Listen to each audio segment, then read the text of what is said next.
Hello guys, welcome back. आपका फिर से स्वागत है एक बार आपके अपने यूट्यूब चैनल पॉलिटेक्निक स्टडी में। मैं आपका गुरु, आपका दोस्त रोहित आरब फिर से एक मज़ेदार वीडियो लेकर हाजिर आपके लिए। वीडियो अच्छा लगेगा ऐसी उम्मीद करता हूँ। वीडियो बहुत छोटा सा होने वाला है आज के वीडियो में मैं पावर वायरिंग के न्यूमेरिकल से रिलेटेड टेबल को देखने का तरीका सिखाने वाला हूँ और उसको इजीली लर्न करने का तरीका भी सिखाने वाला हूँ। ओके बच्चों, चलिए फिर देखिए। जैसा कि आपको पता है, कोर्स आपका लगभग पूरा हो ही गया है कि नहीं? ये बात तो आपको पता ही है कि आपका जो कोर्स है वो लगभग पूरा हो ही गया है। अब क्या है कि अब काफ़ी बच्चों की ये बात शिकायत आ रही है कि उनको टेबल और प्राइस लिस्ट लर्न नहीं हो पा रही है।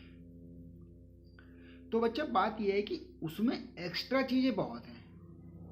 आप भी कंफ्यूज हो जाते हो कि किसको याद करें और किसको छोड़ें। देखिए, इंटरनल वायरिंग की टेबल लर्न करना तो बहुत आसान है। हमें जो टेबल लर्न करनी है वो हमें लर्न करनी है power wiring, overhead lines, underground lines, service connection और सबस्टेशन की। पावर वायरिंग से मैं शुरुआत कर रहा हूँ और ऐसे ही आने वाली वीडियोस में सबस्टेशन, अंडरग्राउंड लाइंस को स्पेशली हम जल्दी कंसिडर करेंगे। लेकिन आज की वीडियो में केवल पावर वायरिंग की थोड़ी सी डिटेल दी है आपको, हल्की सी, कि आपको कैसे कैसे क्या क्या कंसिडर करना है और याद करने में कितनी आसानी आपको रहेगी और एग्ज़ाम में किस तरीके से क्वेश्चन पूछे जाते हैं। मैंने इस चीज़ को भी इसमें ले लिया है। ओके बच्चा, चलिए फिर। उम्मीद है कि आपको वीडियो अच्छा लगेगा, आप वीडियो को पूरा एंजॉय करेंगे और इसी उम्मीद के साथ बढ़ते हैं आगे। शुरू करते हैं अपना वीडियो, जो कि पावर वायरिंग की टेबल को आपको लर्न कराने का मेरा आज का पर्पज़ है। जब हम पावर वायरिंग के क्वेश्चन करते हैं तो पावर वायरिंग में हम मोटर वगैरह लगाते हैं, यानी कि कोई पावर डिवाइस जैसा कोई मोटर स्पेशली कंसिडर किया जाता है मोटर कोई पावर वायरिंग में, तो हम पावर वायरिंग में मोटर लगाते हैं। आप लोग सभी जानते हो कि मोटर की जो रेटिंग रहती है वो HP में रहती है या किलोवाट में रहती है, लेकिन ज़्यादातर मोटर की रेटिंग 99% टाइम्स मोटर की रेटिंग हॉर्स पावर में मिलती है। काय में मिलती है? हॉर्स पावर, यानी कि HP। काय में मिलती है बच्चा? हॉर्स पावर में मिलती है। पावर वायरिंग करने के लिए कौन सा वायर, कौन सी कंड्यूट चाहिए, उसके लिए पहले हमें मोटर का करंट निकालना पड़ता है।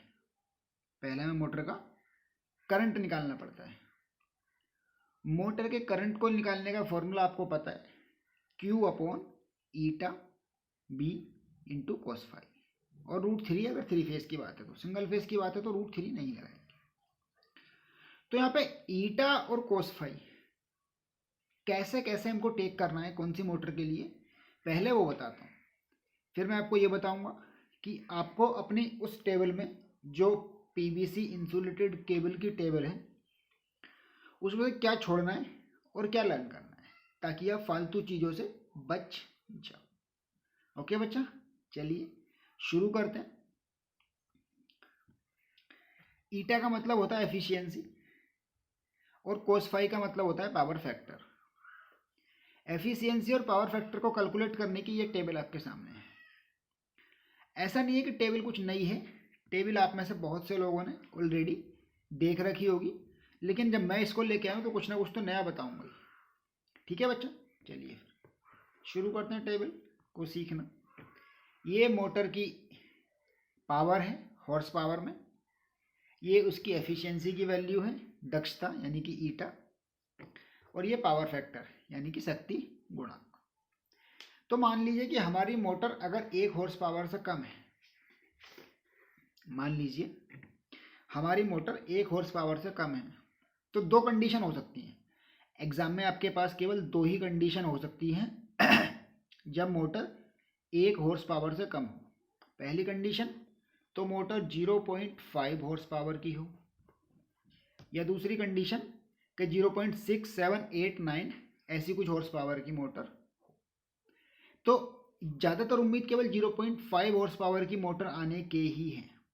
तो मान लीजिए कि अगर 0.5 हॉर्स पावर की मोटर आती है, ठीक है, मान लीजिए कि 0.5 हॉर्स पावर की मोटर आती है, तो आप एफिशिएंसी कैलकुलेट करेंगे 0.5 और पावर फैक्टर कैलकुलेट करेंगे 0.6। एफिशिएंसी 0.5 का मतलब है कि उसकी एफिशिएंसी 50% है। 0.5 का मतलब है कि उसकी एफिशिएंसी 50% है। अगर मोटर आती है 0.7, 0.8, 0.9 हॉर्स पावर की, तब आपको क्या कैलकुलेट करना है?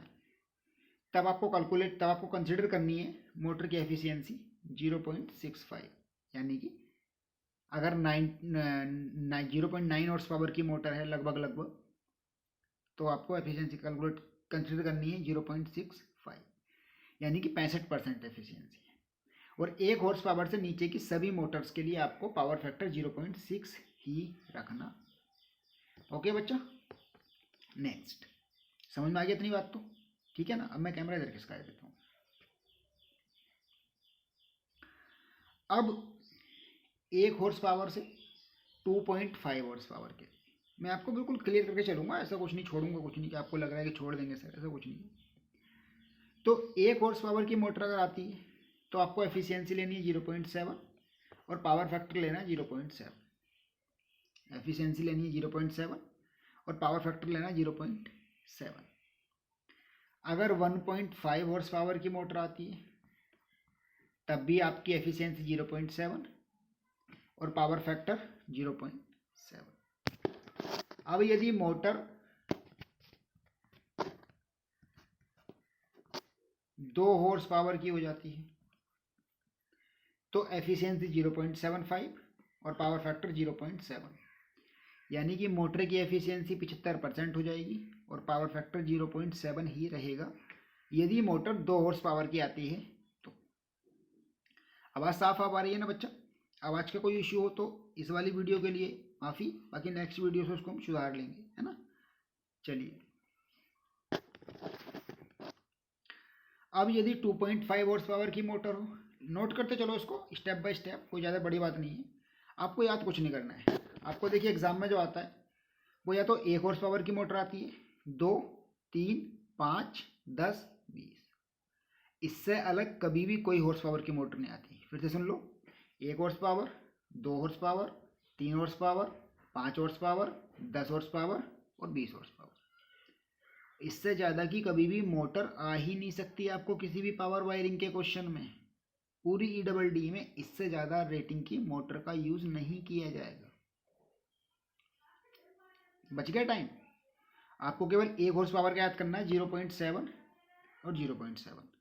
आपको 2 हॉर्स पावर का याद करना है 0.75 और 0.7। आपको जो 3 हॉर्स पावर का याद करना है, 3 हॉर्स पावर के लिए आप 0.75 और 0.75। और उसके बाद 5 हॉर्स पावर के लिए आप 0.8, यानी कि 80% एफिशिएंसी है उसकी, और 0.75 उसका पावर फैक्टर लेना है। 5 हॉर्स पावर के लिए आप 0.8 पावर फैक्टर भी ले सकते हो। अगर आप भूल जाओ तो आप 0.8 पावर फैक्टर ही ले लेना, ठीक है। मान लीजिए कि अगर आप भूल गए, आपको याद नहीं रहा कि 0.75 लेना है कि 0.8 लेना है। 5 हॉर्स पावर की मोटर बहुत फेमस है और बहुत बार पूछी जाती है, इसीलिए 5 हॉर्स पावर की मोटर के लिए आप सीधा 0.8 पावर फैक्टर ले लेना और 0.75 एफिशिएंसी, वो 0.8 एफिशिएंसी ले लेना और 0.8 पावर फैक्टर ले लेना। कोई इशू नहीं, बिल्कुल सही जाएगा क्वेश्चन, बिल्कुल सही, ठीक है बच्चा। अब आते हैं सीधा हम 10 हॉर्स पावर पे। 10 हॉर्स पावर के लिए आपको 0.85 एफिशिएंसी लेनी है और 0.8 पावर फैक्टर लेना है, बस। 10 हॉर्स पावर के लिए आपको 0.85 एफिशिएंसी लेनी है और 0.8 पावर फैक्टर लेना है। ज़्यादा तो कुछ नहीं याद करना पड़ा, एक ही बार में याद हो गया होगा। देखो अगर हम पीछे से रिमाइंड करें तो 1 हॉर्स पावर की मोटर के लिए हमको क्या करना था, 0.7 पावर फैक्टर और 0.7 एफिशिएंसी। 2 हॉर्स पावर की मोटर के लिए हमको क्या करना था, 0.75 efficiency, 0.7 power factor. 5 horse power 3 horse power की मोटर के लिए 0.75 efficiency, 0.75 power factor. 5 horse power के लिए दोनों 0.88 और 10 हॉर्स पावर के लिए 0.85 एफिशिएंसी और 0.8 पावर फैक्टर। 20 हॉर्स पावर के लिए दोनों को 0.9 लेना है। ठीक है, ध्यान रखना, पावर जितनी बढ़ती चली जाती है पावर फैक्टर उतना ही इम्प्रूव होता चला जाता है। तो आपको दोनों के लिए 0.9 पावर फैक्टर लेना है और 0.9 एफिशिएंसी लेनी है 20 हॉर्स पावर या उससे ज़्यादा के लिए। ज़्यादा का कभी होता नहीं। ठीक है बच्चा, टेबल आप समझ गए कैसे कैसे कंसीडर करना है, और आई होप कि एक ही बार में आपको ये याद भी हो गया होगा। बहुत आसान सी चीज़, सारा याद नहीं करना है, केवल 1 2 3 5 10 20, बाकी सब भूल जाओ। अब जब हम करंट निकाल लेते हैं तो हमें ये देखना होता है कि हमारा कौन सा वाला केबल यूज़ होगा। देखो बच्चा, पहली बात तो ये कि आपको सब कुछ नहीं देखना है, आप इसको भूल जाओ, आप इसको भूल जाओ, आप इसको भूल जाओ। जब बात करते हैं हम, आप इसको भूल जाओ, आप इसको भी भूल जाओ। जब बात करते हैं पावर वायरिंग की, फिर से सुन लो, जब हम बात करते हैं पावर वायरिंग की तो आपको केवल इस टेबल में 2 ही कॉलम काम के हैं, और वो भी 2 कॉलम काम के। कौन कौन से? एक तो ये वाला सबसे शुरू वाला और एक ये वाला। बहुत आसान। जैसे मान लीजिए कि आप जो है पावर वायरिंग के अकॉर्डिंग करंट निकलवा लेते हैं। आपने जो है पावर वायरिंग के अकॉर्डिंग करंट की कैलकुलेशन कर ली, चलिए कर ली, बहुत अच्छी बात। अब आपको मैं पहली बात बताता हूँ कि आपको हमेशा केबल और cable single core cable use करना है। पावर वायरिंग में आपको हमेशा सिंगल कोर केबल यूज़ करना है। कौन सा वाला? Single core. चालक की माप mm² में यहाँ से शुरू होती है, करंट रेटिंग यहाँ से शुरू होती है सिंगल कोर के लिए। ये नली में लगाते हैं जब 2 कोर और 3 कोर, तो ये उनके लिए है। ये जब हवा में लगाते हैं 2 कोर और 3 कोर, तो ये उनके लिए है। ये वाला पार्ट और ये वाला पार्ट मैं मिटाता हूँ, इसको फिर से बताता हूँ। ये वाला पार्ट और ये वाला पार्ट, ये वाले सारे पार्ट ये यूज होते हैं सर्विस कनेक्शन में। कहाँ यूज होते हैं ये? सर्विस कनेक्शन में। ठीक है, नंबर ब्यास नंबर इसकी आपको ज़रूरत नहीं, फालतू का टाइम वेस्ट मत करो। आप केवल सीधा सीधा इसको याद करो और सीधा सीधा इसको याद करो। फॉर एग्जांपल मान लीजिए कि आपकी करंट 24 एम्पियर से कम आती है। कौन सी वाली करंट?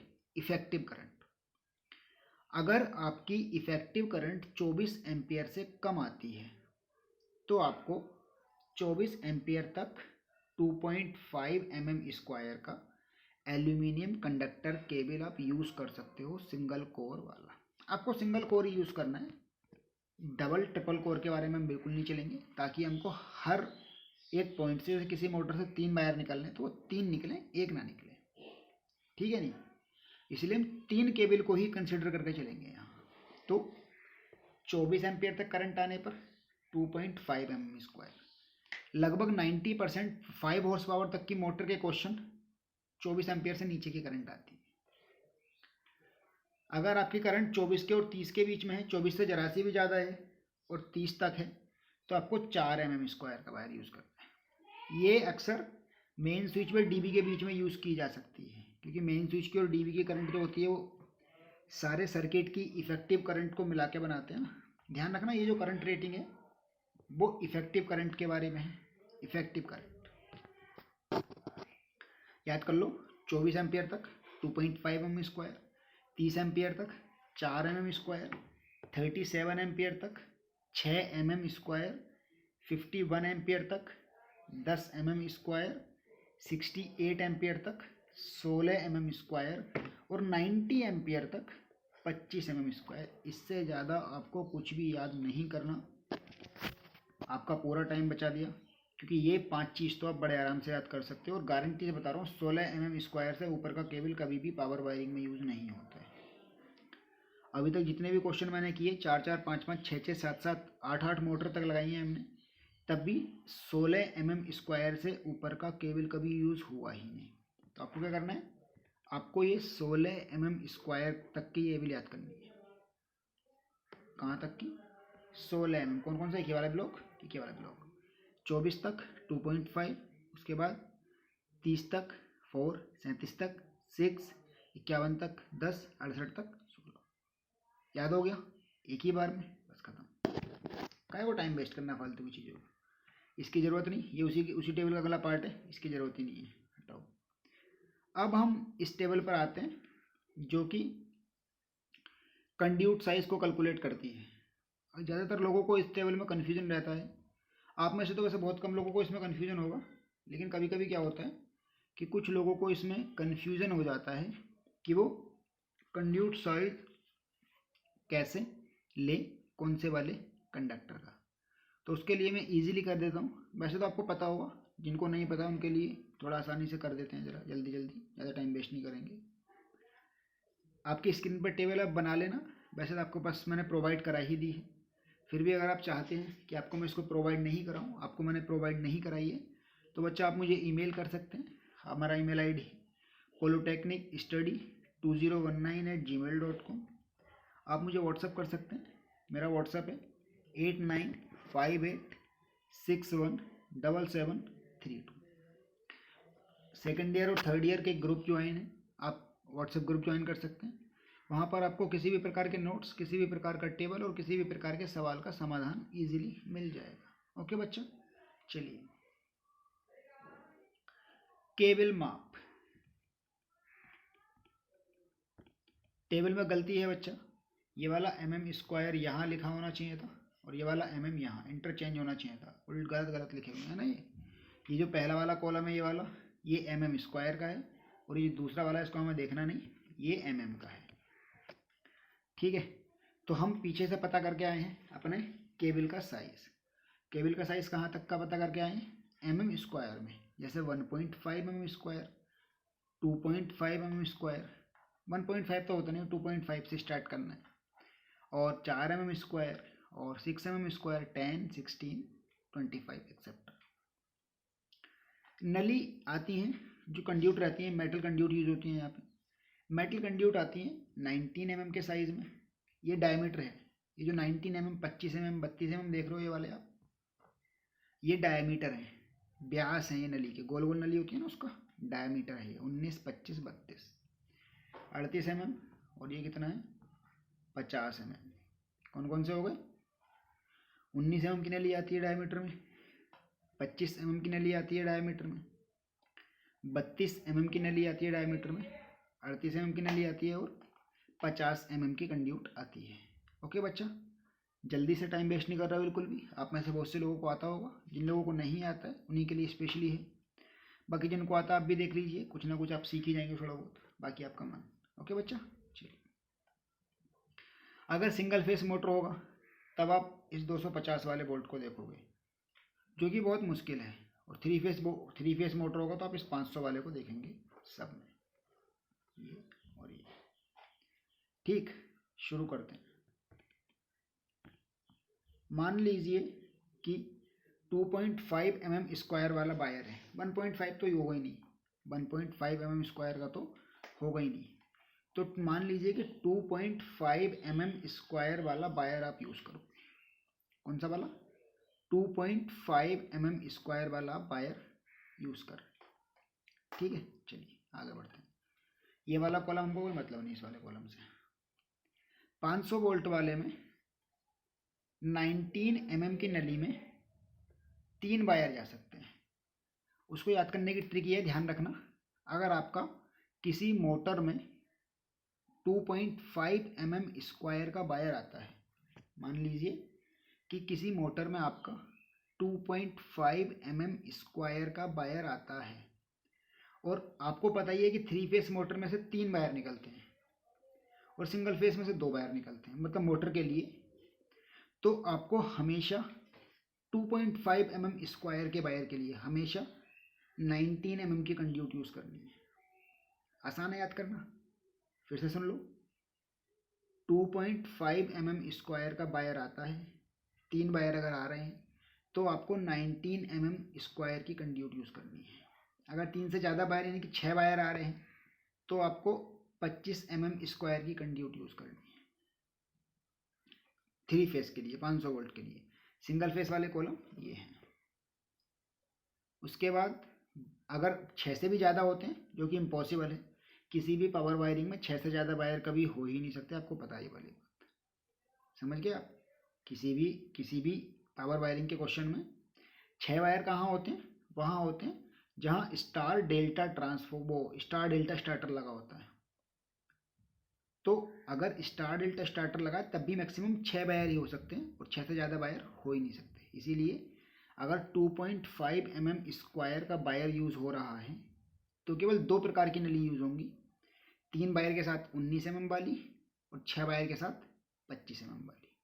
बाकी ये चीज़ एक्स्ट्रा थी कि नहीं थी, अब आ गया वो। अब यदि हमारे पास 4 mm स्क्वायर का वायर यूज़ हुआ, 4 mm स्क्वायर का वायर यूज़ हुआ, तो अगर हमको 2 वायर तो कभी भी ले जाने पड़ेंगे नहीं, हमेशा 2 तो कभी लेकर जाएंगे नहीं, 3 या 6, तो ये तो ख़त्म हो गया। 4 mm स्क्वायर वाले में 19 mm की नली यूज़ नहीं होती। नोट डाउन कर लेना कहीं कि यदि हमारा वायर 4 mm स्क्वायर का आया है तो 19 mm की कंड्यूट यूज़ नहीं होगी। फिर से सुन लेना, यदि हमारा वायर 4 mm स्क्वायर का आया है तो 19 mm की कंड्यूट यूज़ नहीं होगी। 25 mm की कंड्यूट यूज़ होगी 5 वायर ले जाने के लिए। यानी कि अगर 3 तार हैं, 5 तो जाते नहीं, 3 ही जाते हैं, अगर 3 तार हैं तो 25 mm वाली और 6 तार हैं तो 32 mm वाली। यहाँ से क्या ट्रिक निकल के आई, यहाँ से ट्रिक ये निकल के आई कि 4 mm स्क्वायर वाले वायर के साथ केवल 2 प्रकार की नली यूज होती है। कौन कौन सी, एक 25 mm, एक 32 mm। 3 तार हैं तो 25 mm और 3 से ज़्यादा यानी कि 6 तार हैं तो 32 mm, बस खत्म। वैसे ऊपर था 2.5 में भी 2 थी, 19 और 25, 3 है तो 19, 6 है तो 25। 4 वाले में 3 है तो 25, 6 है तो 32। 6 mm स्क्वायर वाले का भी देख लो, 6 mm स्क्वायर वाला 3 फेस की तो 19 mm तो आती नहीं, और अगर 3 वायर है तो 25 mm की यूज़ करोगे, 6 वायर है तो 32 mm की। जो 4 mm स्क्वायर के लिए था सेम कहानी 6 mm स्क्वायर के लिए भी है। फिर से सुन लो, जो आपका 4, अगर आपने 4 mm स्क्वायर वाली लाइन याद कर ली तो आप 6 mm स्क्वायर वाली लाइन भी याद कर लोगे, सेम है बिल्कुल। यानी कि अगर 3 वायर जाएंगे तो 25 और 6 जाएंगे तो 32। 10 mm स्क्वायर की बात करें तो अगर 3 वायर जाएंगे तब तो 25 की है, लेकिन अगर 6 वायर जाएंगे तो 38 की है। फिर से सुन लेना, अगर 3 वायर जाएंगे तब तो 25 mm की कंड्यूट है। 10 mm स्क्वायर वाले वायर में अगर 3 वायर गए तब तो 25 mm की कंड्यूट है, लेकिन अगर 6 गए तो 32 की नहीं, 6 गए तो 38 की। ठीक है बच्चा, 6 वायर गए तो 38 की। मैं आपको 3 और 6 ही क्यों बता रहा हूँ, क्योंकि पावर वायरिंग में आप मुझे बता दो अभी तक 3 या 6 से अलग कभी कोई वायर यूज़ हुआ हो तो।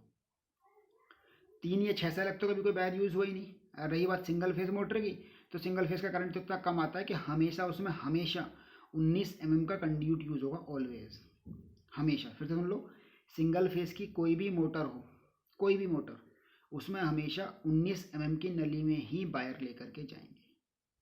समझ में आई बात, सिंगल फेस की कोई भी मोटर हो उसमें आप हमेशा 19 mm की नली में ही वायर लेके जाओगे, उससे इतना करंट आता ही नहीं कि उससे ऊपर का वायर सिंगल फेस में हो सके। ओके बच्चा, चलिए 16 mm स्क्वायर तक का याद करना है हमें। 16 mm स्क्वायर तक के 25 mm भी ख़त्म हो जाती है। फिर 3 तारों के लिए 32 mm यूज़ करते हैं, और 4 तारों के लिए, 4 तो जरूरत नहीं, 6 तारों के लिए, 6 तारों के लिए 50 mm। 16 mm स्क्वायर का केबल आना बहुत मुश्किल बात है, बहुत हाई करंट पे चाहिए होता है। कितना था, शायद 90 एम्पियर का करंट था शायद, वहाँ तक 68 एम्पियर करंट था, देख लेना आप पीछे, देखते हैं चलो एक बार। 16 के लिए 91 एम्पियर का करंट है, देखो 16 mm स्क्वायर के वायर के लिए 91 एम्पियर का करंट है, और 91 एम्पियर का इफेक्टिव करंट आना बहुत मुश्किल बात है, सब जोड़ के भी। इसीलिए 16 का वायर बहुत मुश्किल से यूज़ होता है, लेकिन यूज़ हो गया। तो आपको 3 वायर के लिए 32 mm वाली नली यूज़ करनी है, और 6 वायर के लिए 50 mm वाली। बस, इससे ज़्यादा आता नहीं कभी भी पावर वायरिंग में। पावर वायरिंग के टेबल आपको ईजिली मैंने लर्न करा दिए। अब आपको फालतू चीज़ें हटा देना, जितना मैंने बोला है उतना नोट डाउन कर लेना, और मुझे लगता है कि वो आपको वीडियो देखते देखते याद भी हो गया होगा। मुझे भी इससे पहले याद नहीं था, लेकिन मुझे अब वीडियो देखते देखते सब याद हो गया, बनाते बनाते आपके सामने अभी मैं आपको बता रहा हूँ, मुझे लर्न भी हो गया है। तो आप भी अलग नहीं है, आप भी मेरी तरह ही हैं, तो आपको भी ये वीडियो देखते देखते ही लर्न हो गया होगा, क्योंकि है इतना आसान है यार, इसमें कुछ मुश्किल तो है ही नहीं, बहुत ज़्यादा आसान है। रही बात आपकी प्राइस लिस्ट की टेबल याद करने की, अब आप सोच रहे होगे कि सर आप प्राइस लिस्ट की टेबल तो लेके ही नहीं आए, तो क्या? तो बच्चा बात यह है कि प्राइस लिस्ट की टेबल लाने में कोई इशू नहीं। चलिए, मैं अगर प्राइस लिस्ट की टेबल ले भी आऊँ तब भी उसको याद करने की ट्रिक बहुत कम है, वो केवल क्वेश्चन करते करते याद होती है। आप क्वेश्चन करते जाओ, वो आपको याद होती चली जाएंगी। जैसे बताता हूँ मैं, जैसे लोकनट, बुशिंग और क्या होता है वो, सैडल, नहीं, लोकनट, बुशिंग और निप्पल, तीनों सेम क्वांटिटी में लगते हैं और सेम प्राइस के होते हैं। तो ये याद करने का तरीका है इस तरीके से, बस जैसे लोकनट, बुशिंग और निप्पल सेम क्वांटिटी में लगते हैं और सेम प्राइस के होते हैं। ये चीज़ मैंने आपको समझा रखी है power wiring devices and components में। प्लीज़ आप जाकर एक बार वो वीडियो देख लो, आई थिंक आपको सब चीज़ क्लियर हो जाएंगी प्राइस लिस्ट से रिलेटेड। लेकिन तब भी अगर क्लियर नहीं होती है तो मैं बैठा हूँ आपको क्लियर करने के लिए, आप बिल्कुल परेशान ना होइएगा, आपका एक एक डाउट क्लियर किया जाएगा। आज फिलहाल मैं केवल छोटी सी टेबल लेके आया हूँ, बस आधा घंटा का वीडियो है, तो उसमें यह है कि आप इस टेबल को मेंशन करना सीख के आपको ना तो आपको पावर फैक्टर लेने में दिक्कत आएगी, ना एफिशिएंसी लेने में दिक्कत आएगी, ना आपको टेबल वायर फालतू चीज़ थी आपको वो भी नहीं करना है। रही बात कंड्यूट की, तो कितने आराम से याद करा दिया, सबको स्किप करते चले जाओ, नोट डाउन कर लेना जो बताया, कोई दिक्कत नहीं होगी। ठीक है बच्चा, अब बात आती है स्टार्टर की। तो आपको हमेशा 10 हॉर्स पावर की मोटर तक DOL स्टार्टर यूज़ करना है, और 10 हॉर्स पावर से ऊपर यानी कि 10 हॉर्स पावर के लिए या उससे ऊपर के लिए आपको स्टार डेल्टा स्टार्टर यूज़ करना है। जहाँ आप स्टार डेल्टा स्टार्टर यूज़ करते हैं केवल वहीं पर 6 वायर जाते हैं बस, बाकी हर जगह केवल 3 3 और 3 वायर जाते हैं। ओके बच्चा, समझ में आ गया? कोई दिक्कत तो नहीं? कोई भी किसी भी प्रकार की शिकायत हो आप मुझे ईमेल कर देना, आपके पास व्हाट्सअप नंबर है व्हाट्सअप कर देना, आप ग्रुप में ऐड है, आप ग्रुप में कुछ भी आपके सजेशन हो, आपकी शिकायत हो, कोई डाउट हो, आप पूछ सकते हैं। शायद इस वीडियो में आवाज़ का आपको इशू रहे, थोड़ी हल्की आवाज़ है, उसके लिए माफ़ी, नेक्स्ट टाइम से इसका ध्यान रखा जाएगा। ओके बच्चा, चलिए जल्दी मिलते हैं फिर किसी ऐसी एक वीडियो के साथ। अब हम लाएंगे कल को अंडरग्राउंड बाद में, कल को लाएंगे मैं ओवरहेड लाइंस वाले चैप्टर की सारी टेबल, और उसमें आपको बताऊंगा कि आपको कितने कंडक्टर याद करने हैं और कितने छोड़ देने हैं, क्योंकि सारे कंडक्टर याद करने की ज़रूरत नहीं, बहुत ज़्यादा है वो, तो वैसे तो पूरी लिस्ट तो बहुत बड़ी है, वहाँ तक आपको याद करने की ज़रूरत नहीं। तो मैं बताऊँगा कि कहाँ तक याद करना है और कहाँ तक आपको छोड़ देना है। ओके बच्चा, जल्दी मिलेंगे कल कोई ओवरहेड वाले चैप्टर की टेबल को एक्सप्लेन करते हुए। तब तक आप पावर वायरिंग के न्यूमेरिकल सॉल्व कीजिए, टेक्निक सीखिए। मेरा एक सजेशन है, बाकी आपका मन है उसको फॉलो करना या नहीं करना। आज के बाद जितने भी आप क्वेश्चन करना ट्राई करें, बिना बुक बिना किसी नोट्स के ट्राई करें। पहले वीडियो देखें, फिर वीडियो में कराए हुए न्यूमेरिकल को खुद से करने का ट्राई करो, बिना एक भी चीज़ की हेल्प के। मतलब ये कि आपको किसी भी चीज़ की हेल्प नहीं लेनी है, और आपको कोशिश करनी है कि आप बिना किसी चीज़ की हेल्प के वो न्यूमेरिकल सोल्व करें। अगर आप ऐसा कर पाते हैं तभी आप अपने आप को एग्ज़ाम के लायक समझना, क्योंकि एग्ज़ाम में आपको कुछ भी नहीं मिलने वाला है सिवाय आंसर कॉपी के और एक शीट के। शीट मतलब चार्ट पेपर, बाकी आपको सब यहाँ दिमाग में होना चाहिए आपके। तो दिमाग में चीज़ें भरनी शुरू कर दो, 1 महीना रह गया आपके एग्ज़ाम का बस। ठीक है बच्चा, और 1 महीना कब गुजरेगा आपको पता भी नहीं चलेगा। सो ऑल द बेस्ट, पढ़ाई करते रहो, मस्त रहो, पढ़ते रहो, हंसते रहो, और देखते रहो हमारा चैनल पोलोटेक्निक स्टडी।